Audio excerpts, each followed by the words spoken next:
우리 함께 봉독합니다. 야곱과 함께 각각 자기 가족을 데리고 애굽에 이른 이스라엘 아들들의 이름은 이러하니 르우벤과 시므온과 레위와 유다와 이사갈과 스불론과 베냐민과 단과 납달리와 갓과 아세리요. 야곱의 허리에서 나온 사람이 모두 70이요 요셉은 애굽에 있었더라. 요셉과 그의 모든 형제와 그 시대의 사람은 다 죽었고 이스라엘 자손은 생육하고 불어나 번성하고 매우 강하여 온 땅에 가득하게 되었더라.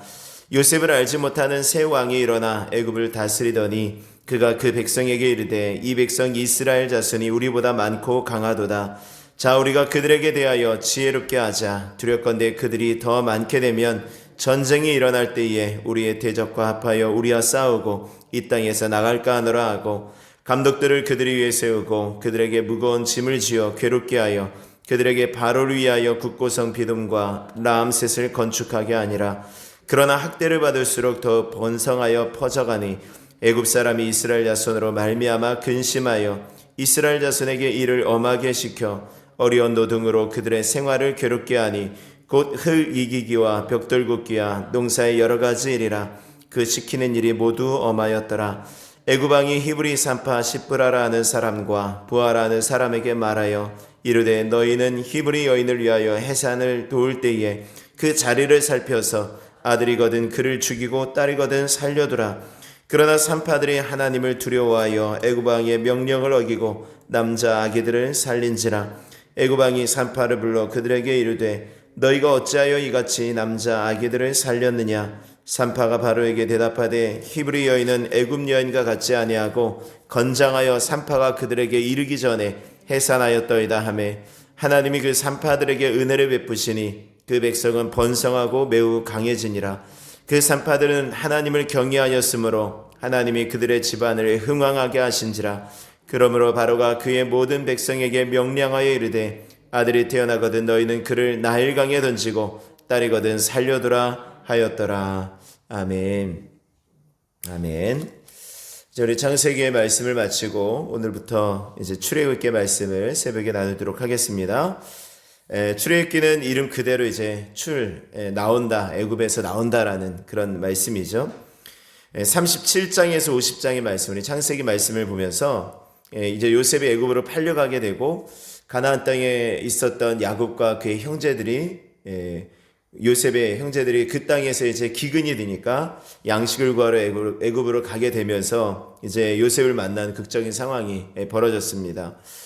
그리고 이제 요셉은 그 아버지 야곱과 그의 형제 70여 명을 고센 땅이라는 곳에 거주하게 하면서 그들의 애굽 생활이 시작이 되어진 것입니다. 그리고 오늘 말씀하고 있는 것처럼 55절의 말씀에 보면은 모두 70이요 요셉은 애굽에 있었더라. 이 70명의 사람들이 불과 이제 430년, 이제 얼마 안 있어서 이제 이들이 살아가면서 매우 강하고 강성하게 되어지는 거죠. 7절 말씀에 보면은 이스라엘 자손은 생육하고 불어나 번성하고 매우 강하여 온 땅에 가득하게 되었더라. 이 말씀 속에 이스라엘 백성들을 표현하는 그 단어들이 있지 않습니까? 생육하고 불어나 번성하고 매우 강하여 온 땅에 가득하게 되었다.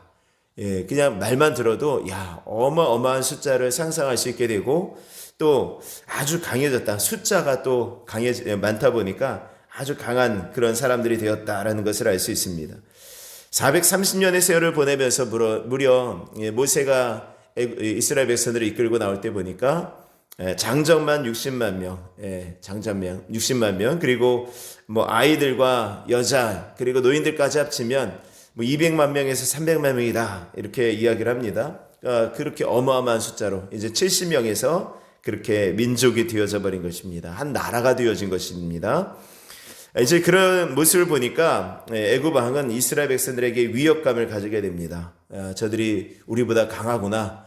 저들이 만약에 다른 나라가 공격해 올 때에 그 나라 편을 먹고 우리를 대적하면 우리가 도저히 감당할 수가 없겠다. 그러면서 어떻게 하면 좋을까? 그러면 그들의 인구가 더 이상 늘어나지 않게 하자라고는 그런 작전을 세웁니다.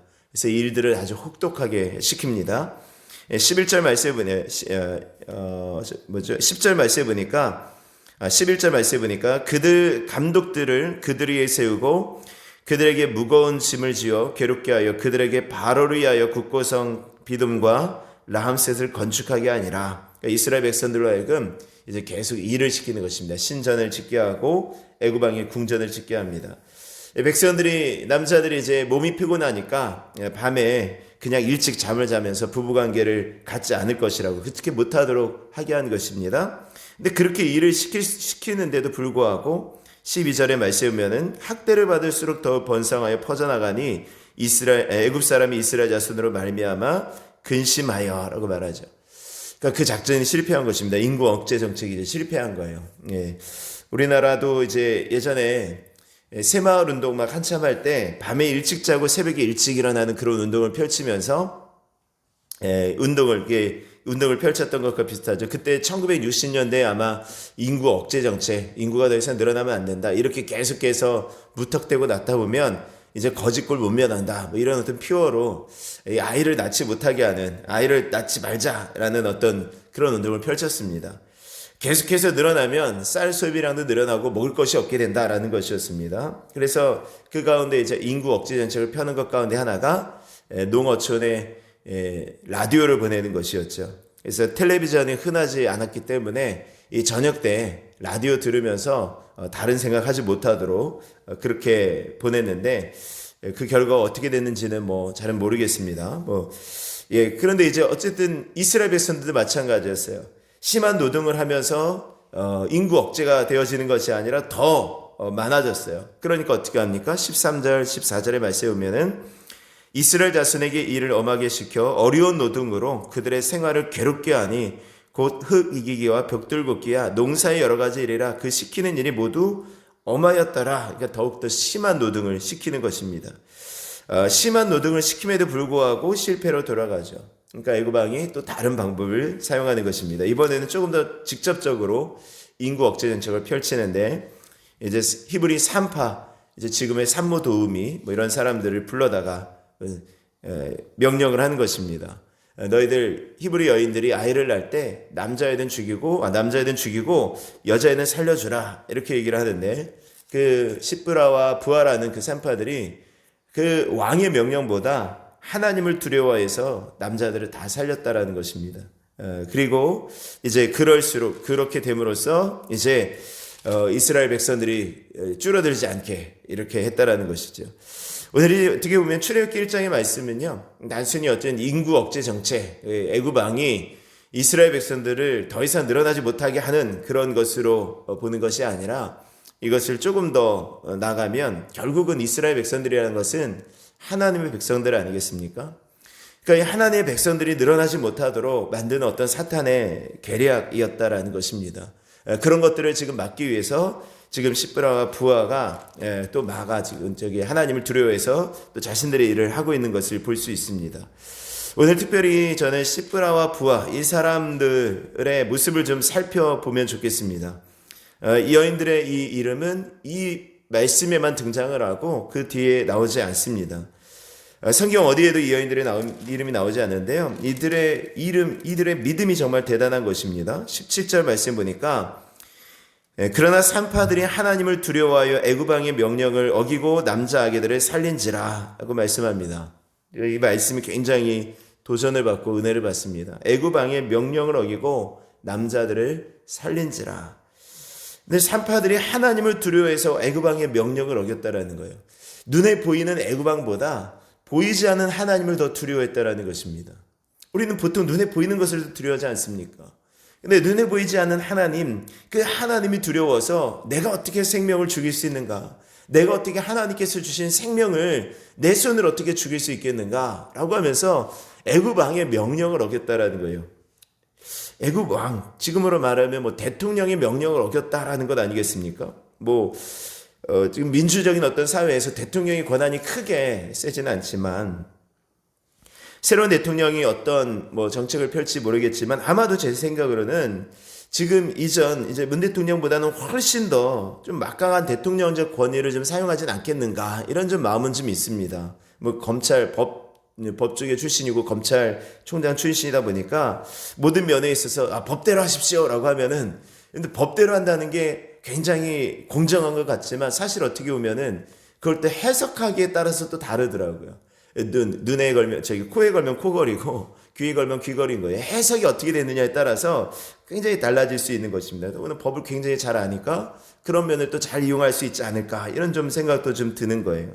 어쨌든 그렇게 법대로 한다고 해도 두려운 것인데 이전에 법대로 하지 않았던 그런 분도 있지 않았습니까?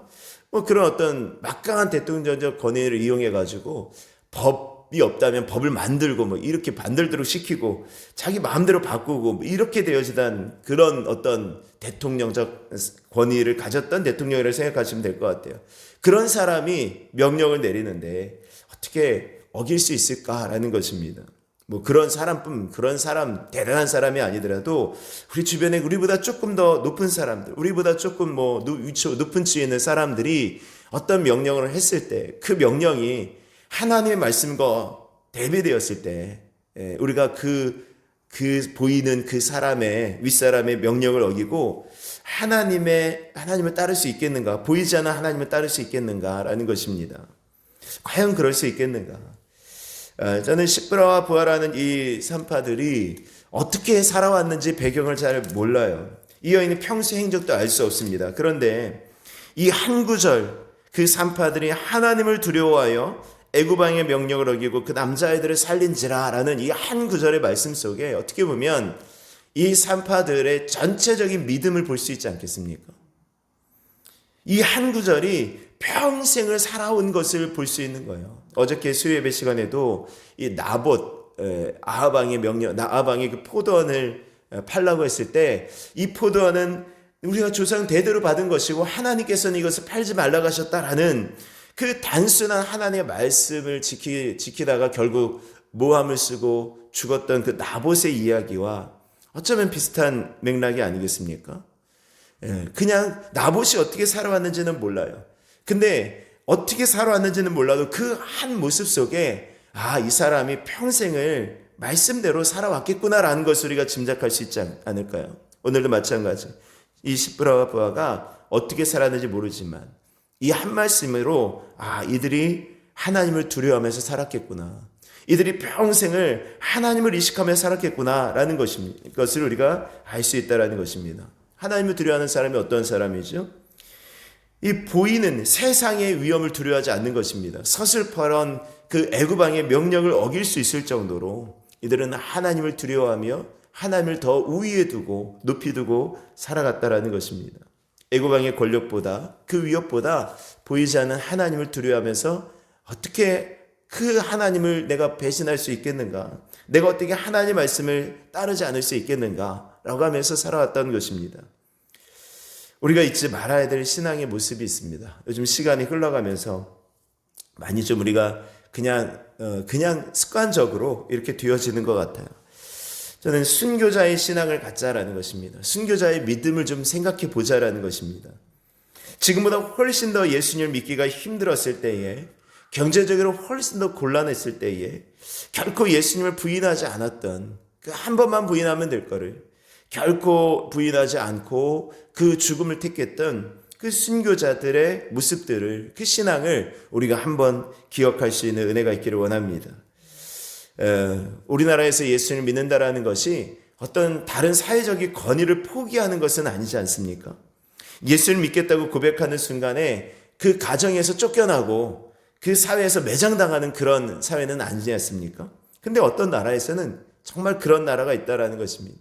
예수를 믿는 것 때문에 호적에서, 가족에서 쫓겨나고 좋은 직장을 가질 수 없고, 더 나아가서 법적인 보호조차 받지 못하고, 더 나아가서 어떤 것은 예수를 믿는 것 자체 때문에 죽임을 당하는 그런 것도 있다라는 것입니다.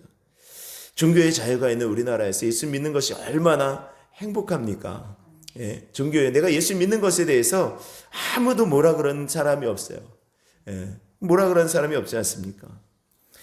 그럼에도 불구하고 우리가 이 예수 믿고 하나님을 섬기는 데 있어서 너무나도 자유스럽게 믿고 있는 것은 아닌가, 너무나도 그냥 편안하게 믿고 있는 것은 아닌가, 이런 좀 마음이 드는 것입니다. 여러분들 하나님을 두려워하시고 하나님을 온전히 신뢰하면서 살아갈 수 있는 은혜가 있기를 주의 이름으로 축원합니다. 우리가 예수님 믿고 하나님 살아계신다고 외치면서도 실상 우리 삶 속에서 하나님이 살아계신 것을 전혀 의식하지 못하고 살아가고 있지는 않습니까? 하나님께서 살아계시다는 것을 의식하지 않으니까 내 마음대로 세상에서 살아가는 그런 모습은 있지 않습니까? 하나님이 살아계시다는 것을 전혀 의식하지 않으니까 하나님이 두려워하지 않는 것, 하나님을 두려워하지 않고 그냥 내가 원하는 것, 내가 바라는 것, 내가 하고 싶은 것, 그냥 내 마음대로 살아가고 있는 것이지요. 여러분, 하나님이 두려운가요? 아니면은 하나님이 두려운 하나님으로 느껴집니까? 아니면은 하나님은 내가 어떤 일을 해도 다 이해하시는 분이셔. 이런 어떤 내가 어떻게 해도 다 이해하시는 사랑의 하나님으로 여러분들이 받아들여지십니까? 예, 두 개 다죠. 공의의 하나님 그리고 사랑의 하나님 이렇게 두 개 다인데요. 두 모습 다인데 때로는 우리가 그냥 내가 죄를 지어도 내가 내 마음대로 살아도 내가 하나님 말씀 따르지 않아도 하나님은 다 나를 이해하실 거야 이렇게 생각하는 때가 있다라는 것이죠. 그냥 하나님은 나를 너무 사랑하셔서 내가 그냥 대충 살아도 내가 그냥 마음대로 살아도 하나님께서 다 이해하실 수 있어 라고 생각할 수 있다는 거예요. 요즘에 놀라운 것이 골프장 같은데요. 이 예배 드리는 곳이 있어요. 처소가 있습니다. 스키장 가더라도요. 스키장에 예배 드리는 그 교회가 있어요. 스키장에 온 사람들을 위해서 예배 드릴 수 있도록 그렇게 하는 것입니다. 무엇입니까? 놀러 와서도 예배를 드려야 돼 라는 어떤 그런 마음이 있다라면 참 이게 좀 어떻게 해석할지 참 모르겠어요. 과연 그 모습을 그렇게 그곳에서 내가 골프 치러 가면서 잠깐 짬을 내서 골프 치는데 예배 안 드리면 찝찝하니까 그냥 거기서 예배에서 잠깐 앉아서 예배의 어떤 형식을 취하고 가는 것. 내가 주일날 스키 타러 가야 되는데 그냥 스키만 타면 좀 찜찜하니까 그냥 가서 예배 한번 잠깐 드리고 그렇게 하고 살아가는 것을 과연 하나님께서 이해하실까? 하나님께서 받아주시는 예배일까? 저는 어떤 그런 좀 마음이 좀 있습니다. 하나님을 두려워하지 않으니까 내 마음대로 신앙생활하고 있는 것은 아닌가? 이런 어떤 좀 마음이 있습니다. 오늘부터 출애굽기 말씀을 배우겠는데요. 말씀을 나누겠는데 출애굽기 하나님께서 왜 이스라엘 백성들을 애굽 땅에서 나오게 하셨는가? 왜 이스라엘 백성들을 애굽 땅에서 나오셔서 광야에서 있게 하시고 가나안 땅으로 들어가게 하실까라고 했을 때 물론 가장 중요한 것은 하나님께서 아브라함과의 약속을 지키시기 위해서 그곳에 애굽에서 나오게 하셨죠. 근데 오늘 출애굽기 5장 3절의 말씀 보면은 여러분들 출애굽기 5장 3절 말씀 한번 보시기를 바랍니다. 왜 하나님께서 이 이스라엘 백성들을 애굽 땅에서 나오게 하셨는가라고 했을 때 이 출애굽기 전체를 어떤 관통하는 말씀이고 어쩌면 성경 전체를 관통하는 말씀이 왜 하나님께서 우리들을 부르셨는가? 왜 하나님께서 우리들을 예수님 믿게 하셨는가? 제가 언젠가도 계속 말씀드렸을 거예요. 자, 3절 말씀 보면 출애굽기 5장 3절 그들이 이르되 히브리인의 하나님이 우리에게 나타나셨은즉 우리가 광야로 사흘길쯤 가서 우리 하나님 여호와께 제사를 드리려 하오니 가도록 허락하소서. 여호와께서 전염병이나 칼로 우리를 치실까 두려워하나이다. 이 모세가 가서 말하는 것입니다. 하나님께 명령을 받는 거예요. 왜 너희가 히브리인들을 데리고 나가느냐라고 했을 때 너희는 이렇게 말하라. 우리가 광야로 사흘길쯤 가서 우리 하나님 여호와께 제사를 드리려 한다라고 얘기해라라는 것입니다. 그러니까 하나님께서 왜 이스라엘 백성들을 애굽 땅에서 건져내셨는가? 그들을 하나님께 제사하는 하나님을 예배하는 예배자로 세우기 위해서 하나님께서 그들을 부르신 것을 믿으시기를 바랍니다. 하나님께서 그렇게 부르신 거예요. 왜 우리를 예수님 믿게 하셨는가? 하나님께서 우리를 이 땅 가운데 남은 생애 동안 하나님을 예배하는 예배자로 살게 하시고 하나님의 나라에서 영원토록 하나님을 예배하는 사람으로 살아가기 위해서 그렇게 하기 위해서 하나님을 찬양하는 자로 세우기 위해서 하나님이 예배하는 자로 세우기 위해서 저와 여러분들을 부르신 것을 믿으실 수 있기를 바랍니다. 오늘 그 모습 속에 그 예배 속에 하나님을 두려워함을 우리들이 배우는 것이고 그 예배 속에 하나님이 살아계신 것을 우리들이 보게 되어지는 것이고 그 예배 속에 하나님의 말씀이 우리들의 삶을 변화시키고 우리들의 마음을 다시 한번 가다듬는 시간이 바로 예배의 시간인 것을 믿으실 수 있기를 바랍니다. 이렇게 하나님을 두려워함으로 섬겼던 이 시브라와 부하에게 하나님께서 은혜를 베푸시는 거예요. 20절 말씀에 보면은 출애굽기 1장 20절 본문에 하나님이 그 산파들에게 은혜를 베푸시니 21절 말씀에 그 산파들은 하나님을 경외하였으므로 하나님이 그들의 집안을 흥왕하게 하시니라. 하나님을 두려워하며 하나님께 나아갔던 그 사람들, 그 세상을 두려워하지 않았던 그 시브라와 부하의 모든 가정을 하나님께서 흥왕하게 하셨다. 하나님께서 강하게 하셨다라고 말씀하는 것입니다. 오늘 하나님을 두려워하고 하나님을 의식하며 오늘도 살아계신 하나님이 우리와 함께 하심을 기억하시면서 오늘도 하나님 앞에서 살아갈 수 있는 복된 한 날이 되어지기를 주의 이름으로 축원합니다. 우리 찬송 드리시고 기도하겠습니다. 우리 544장 찬송 드리시고 기도하겠습니다. 옛날 찬송가는 343장입니다. 울어도 못하네 우리 찬양 드립니다.